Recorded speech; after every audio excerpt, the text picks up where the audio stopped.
যারা বেঠিনতে বেটাইনতে কুরবানি দিবা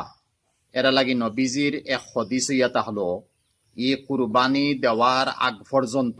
যেমতো আইস্কু রাইত থেকে আরম্ভ হইছে জিলহিজ্জার হজর চান্দর ঈদর চান্দর প্রথম আজকে তাকি লাগাইয়া যেদিন কুরবানি দিতাম ও দিন পর্যন্ত মুস দাড়ি চুল ফালাইতাম না, নখ ফালাইতাম না, নবীজির সুন্নত না ফালাইয়া তাহতাম। এরপরেও দেখা যায় কেউ যদি নখ চুল ফালাই দিছইন তে শরীয়তর খিলাফ কুন্তা নাই, বেশ তাকি বেশ নবীজির সুন্নতর উল্টো হইব, নতুবা আমরা কুরবানির আগবন্ত নখ চুল ফালাইতাম না। আর যারা মাইসে কুরবানি দিবা এরা লাগি নবীজির আরক সুন্নত ইয়া হলো আমরা অত সময় পর্যন্ত গড় কুন্তা খাইতাম না ঈদর দিন, যত সময় কুরবানি আদায় করা হইছে না, বরং কুরবানি আদায় করা হইতো খাইতাম না ফজর থাকি লাগাইয়া। আর এরপরে কুরবানির জানোয়ার থাকি মাংস আনিয়া ও মাংস পাকাইয়া মাংস দি প্রথম খাইতাম নবীজির এক সুন্নত।